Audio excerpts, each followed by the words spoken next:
Review Book One was all about the books that I read for the last 40 years. And today I have my special guest.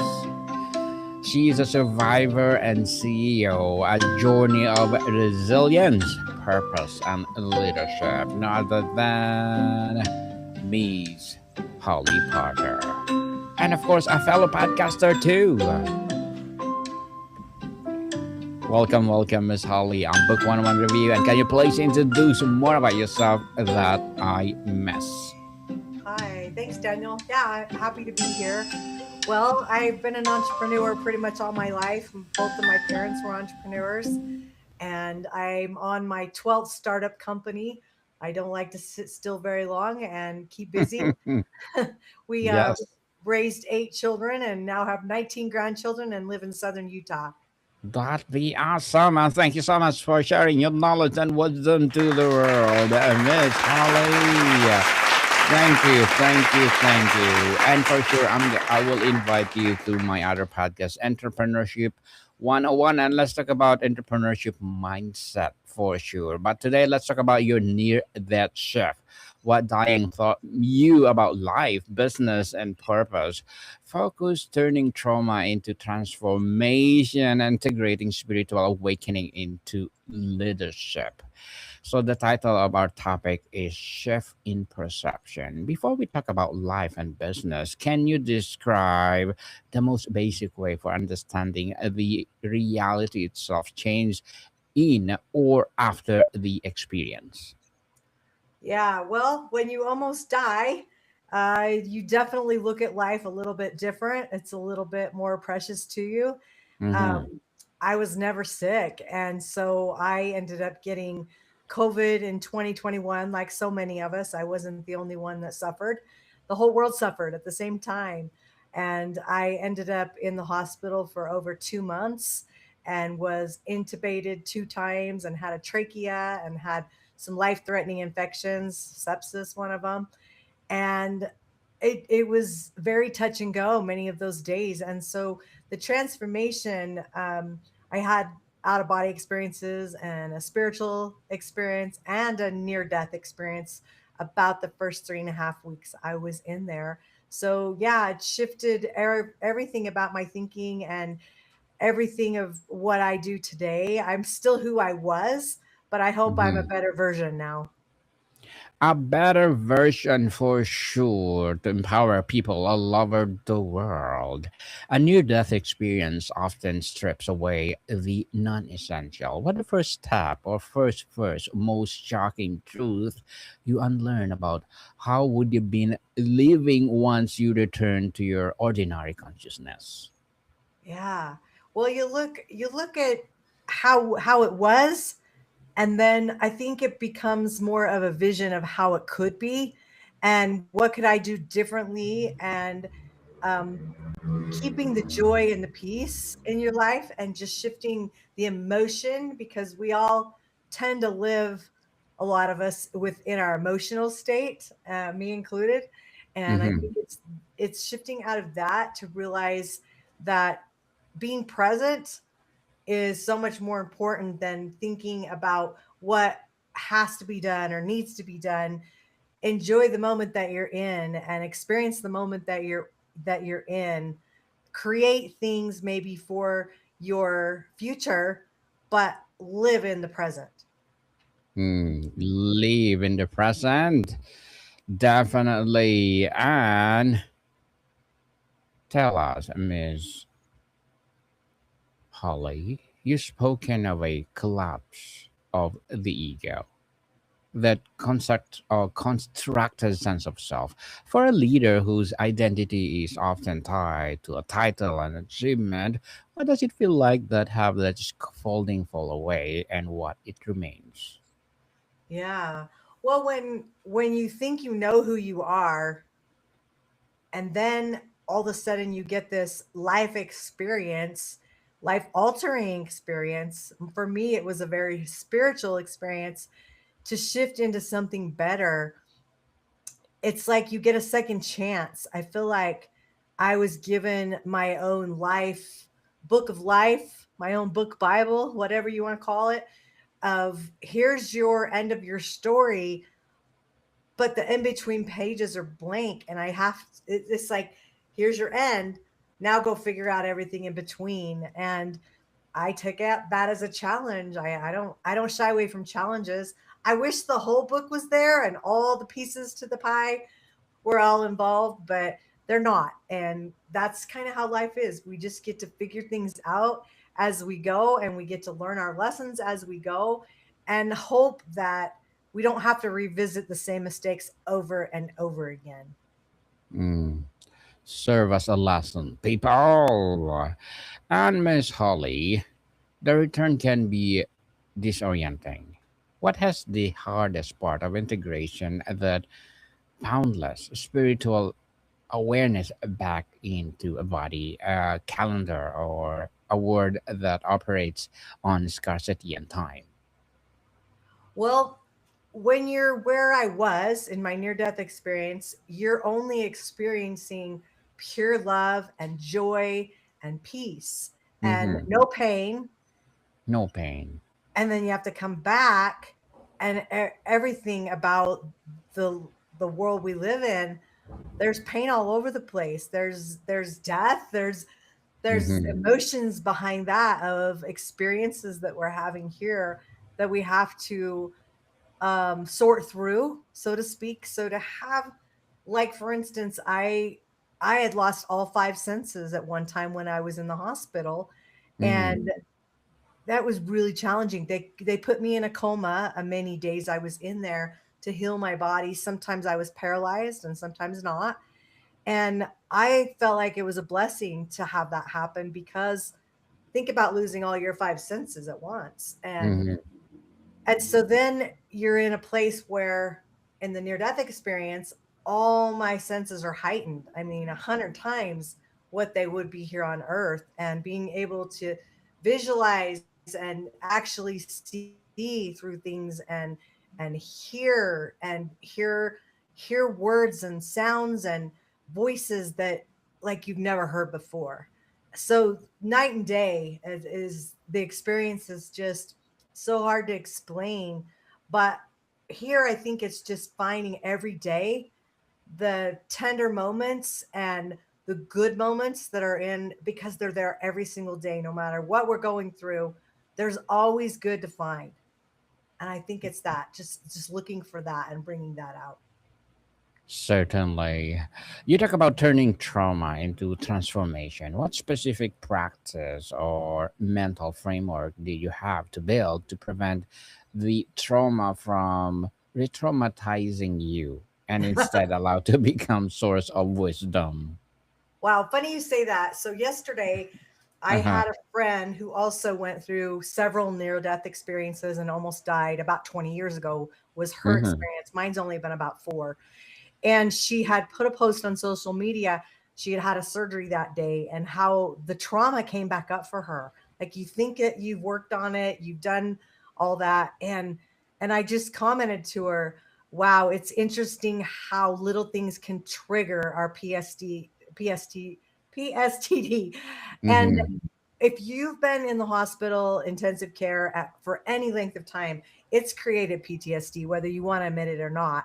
And so working through that trauma to transformation, I feel like it's not an instant thing. It could take, obviously some people can move through things much faster than others, and others live in that trauma space their whole life and never get to experience the transformation, which makes me sad, because there's so many tools and people and ways, and YouTube University that's free, that we can get the help. And I think it's really a mindset. It's in your mind saying, my motto when I was getting better every day it was like, I got up and better is better.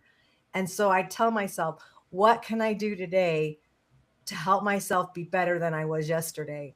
And it was just that constant. I wanted to heal. I wanted, the long COVID set in for me after this experience, and all these diagnoses started piling up. Depression came. I'd never experienced that, like, in that experience. Anxiety, I had horrible anxiety in the hospital. When you haven't experienced that, and then all of a sudden you do, it's traumatizing. Mm-hmm. It's like a new thing for you. And so having to work through all those different emotional things and physical ailments and things I was working through, to me, just having the right thoughts in my head and pushing myself saying better's better, that became my own transformation. It was like I had had a lot of personal development skills that I had learned over the years. Thank heavens, because I probably wouldn't have survived if I wouldn't have had that. But knowing I had those skills, it was like for me, it gave me that hope to know you've been through the worst. You've been literally, you have crossed over, you've been on your dying bed. You can make it through anything after this. And Mm-hmm. just knowing that gave me peace to transform. Definitely doesn't kill you, make you stronger, people, for sure. Yeah. And Miss Holly, many have a spiritual experiences, but few translate them to a new operating system for leadership. How did you begin to code the insights from the infinite into a practical decisions, meetings, and strategies? For me, it was just going within and really listening and having that presence. I mean, my whole shift acronym I use: surrender, hope, intuition, faith, and transformation.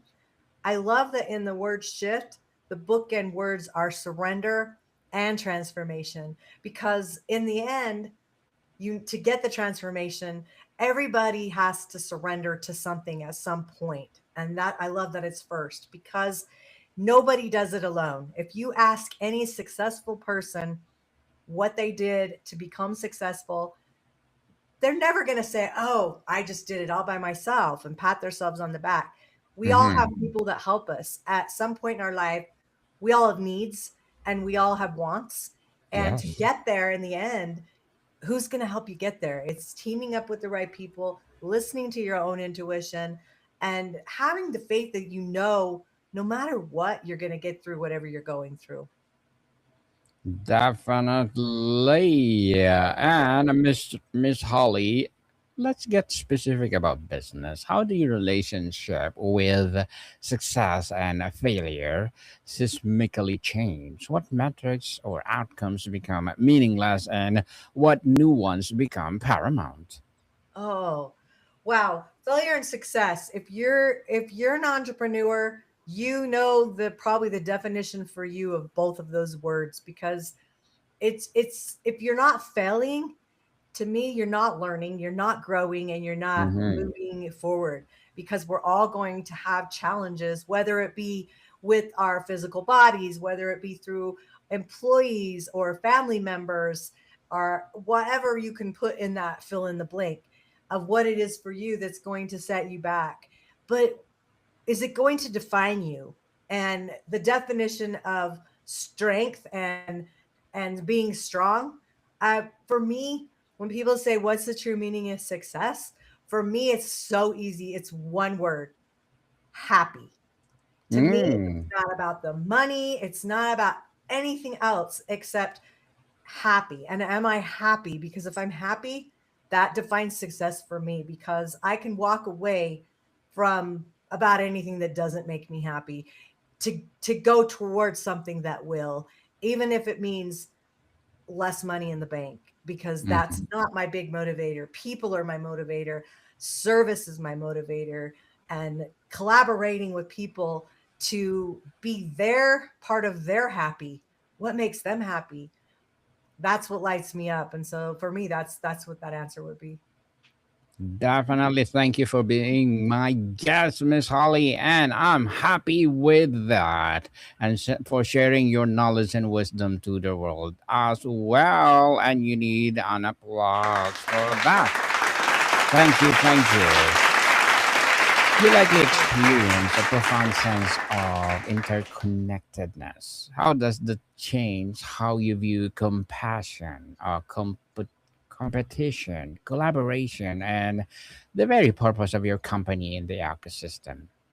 Yeah. Well, again, collaboration is again bringing in the right team to make something work, not doing it alone. I think figuring out that nobody does do it alone, like we've talked about, and finding that team member or members, if we want to use Mm-hmm. plural. I feel like plural is the best way to go because to me that builds community. And when you're building something, you need a team, and that team needs to be the same mindset, have the same goals in mind. You can have differences of opinions, but to identify what the end result is, and of course, work backwards to figure out all that stuff in between with the help you have and the team that you've created. How do we work together to get that end result? There's lots of different personality styles out there, so I would say find a personality quiz or test or however you want to put it, to take and understand who you are first.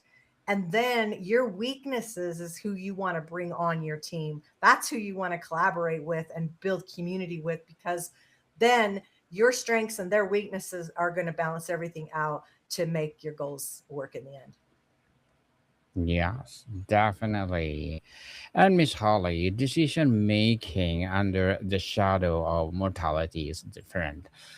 Do you know have or yeah, do you now have a deathbed test for a big choices? What a question do you ask that cuts through the noise?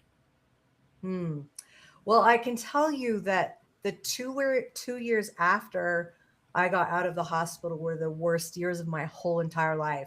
So you would think that I've just come back from this great place of light and love and joy and peace and no pain, to Mm-hmm. come back to here and experience the opposite, and to have my relationships, especially with my siblings and my kids, be jeopardized. I mean, feeling like, hey, I almost died. Everybody should be gravitating towards me and saying, well, gosh, we almost lost you, and being closer to me.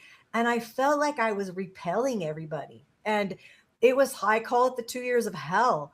And it was a really hard time. I prayed every day actually that I would have died. It was a very sad time in my life. It was like taking every bad day you've ever had and times it by 100. And that was the heaviness and the weight I felt of the pain I was going through and all the trauma I was going through, and feeling like a victim and living in that. And I didn't want to live in that space. So on one hand, I was doing everything I could to get my health back.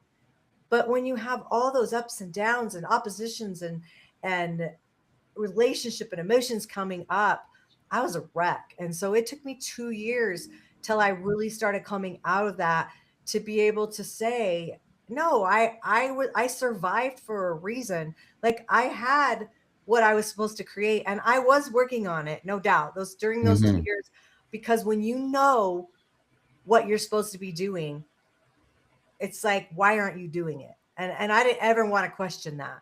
That was not even, it was like, nope, I'm going to stay here. I'm going to stay in my lane and do this, even though everything else was coming and falling apart around me. And I was going through so many emotional, traumatic things at the time. I hung on to that. This is what's supposed to be happening. And looking back now, I look at all the lessons that I learned. I look at all the philanthropy work I'm supposed to do as part of my bigger plan in the future. And those were the lessons that I had to go through those things, and I had to see those things and experience those things so that I can help hundreds and thousands, maybe millions of people in my future. And so it just took a lot of time to like weed through all that, especially because my health had declined so much. I was fighting so many things, with with the long COVID, that I feel like I could do anything. After I went through that, I can handle anything at this point. Definitely. So, Miss Holly, as a survivor and CEO, podcast host, what are your short-term and long-term goals? What are my what? Short-term and long-term goals. Short term, is just to keep getting better health wise. I'm about 95%, which is really big because for Mhm. probably 3 years I was 70% better, and 70% better is awful, by the way. Mm-hmm. 95 I'll take. So I think short-term goals, it's really just focusing on, because if you don't have your health, what do you have? If you need your health to move, especially your brain health. COVID was a brain disease, and that definitely has affected my thinking processes and my navigating processes of directions and things like that. So short term, I just, to me, that's got to be number one. Long term is to build up these companies that I know I'm supposed to be doing, so that I can later do the philanthropy work that I know I'm supposed to do. Well, good luck to your goals, Thank you. Miss Holly, and looking forward for more success. So, what will be your piece of advice for those people out there want to be like you, a survivor, a CEO, a podcast host? Well, I would say know that you're stronger than you think you are. It's too bad that we put ourselves, or our life or health or crises, put ourselves in situations where we have to know, are we going to shine or are we going to fall short of shining? And I think just hanging on, there's always something to be hopeful for, and just push yourself to bigger goals. Push yourself. Don't push yourself to the exhaustion point where you can't do it, but Mm-hmm. really take the word can't out of your vocabulary, because there is a way if there's a will. There's a way. If there's a will, stop procrastinating, people, and share your dollars to the world. Life is too short. For sure. Build your legacy that our generation will learn from it. Just like Miss Holly Yeah. doing right now. Thank you for that empowering advice, Miss Holly. And can you please recommend a book or books that influence your journey? Oh gosh, I love any Napoleon Hill book. My favorite is Outwitting the Devil. Sharon Yes. Lecter finished writing that. That I have a personal experience and story about all about that. But that is such a powerful book of opposition and strength. And I would say that, and of course, Think and Grow Rich. So those are probably like my my really strong ones. I love Who Moved the Cheese. I can't even remember who wrote it right off the top of my Mm-hmm. head. That's always a fun one. I love business books, personal development books. This year is the first year that I have actually taken fiction, and I do Audible. But Mm-hmm. when I was writing my book, which is a nonfiction, I was listening to some fiction books just kind of for my brain break, and it was fun. It was I'd never fun. listened to like smut books, and I thought, oh, it just gave me a little bit of perspective of something different that I needed at the time. Well, thank you for the recommended books, Miss Holly. So, before we wrap up our discussion for today, I'm inviting you to please do listen to my other podcast, people, because my Abstract Essay is already in sixth season. Abstract Poetry in third season, and my book 101 review in sixth season as well. Comedy 101 third season, and Food 101 in sixth season two. Geography 101 love letters. Movie 101 review, music 101 our fifth season, science 101, sex 101 our fourth season, and trivia 101, law 101, mental health 101, innovation 101, entrepreneurship 101, and of course my Bible verses 101 are my baby podcasts. Please listen to them wherever you listen your podcast. So, Miss Holly, to give our listeners a place to start, what are the simple 5 minutes that you can share to us to be a better in life? To be better, and you want me to take 5 minutes? You said? Yes, even not Oh, even a 5 minutes. oh, okay. Um, to be better in life, first of all, know that you can be, and be willing to do the work to get there. And like I said, there I mentioned YouTube University. It's free. There's everything you could ever want on YouTube. If you want to learn something, there's no excuse. And so I think it's a little bit of a scolding there to say, Mm-hmm. get out there and just do the work. But the biggest thing is take the risk, be willing to fail, dust yourself off, get up and do it. Even if you have to pivot in a fork in the road to go a different way, figure out a way to make it work, because everything is figure outable. Definitely, people. Life is too short, so well, build your legacy. That's what we're talking about. So, Miss Holly, can you please invite our listeners to support your business, your podcast, or your latest projects that you're doing right now? Yeah, thank you for that. Well, I have a podcast called All Things Retreat. Everything I do, this is my personal website that you're showing right now. For me, I do keynote speaks and things like that. I do have the podcast All Things Retreat, and then I have a brand new book I just pulled out last fall called Near Death Shift. So if you go Mm-hmm. to neardeathshift.com, you can see more about that and order it on Amazon or get a signed copy from me. I can ship in the US or get it on Amazon. And I incorporated a new company called International Retreat Association. So I'm really excited to where that's going to go. There's a 2 to 3 million estimated retreat leaders in the world, and there's not an association for them to belong to. So we are creating one. Definitely creating something good, Miss Holly, and thank you so much for doing that. And yes, people, let's support Miss Holly Porter because if you support her, for sure, more and more empowering advocacy like this to rise. I have one more question, Miss Holly, to close with the biggest perspective. If this near death shift is the ultimate leadership development course, what is the final exam? How do we know we are truly living and leading from the reclaimed place? Well, the end letter in shift is transformation.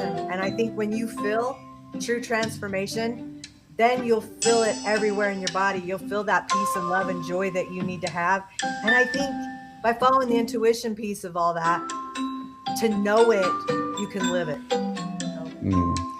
To know it and live it. I like that, Miss Holly. So, people, thank you so much for watching us, listening us, and Miss Holly Porter. Thank you so much for your time. thank you. Monica, people, see you soon.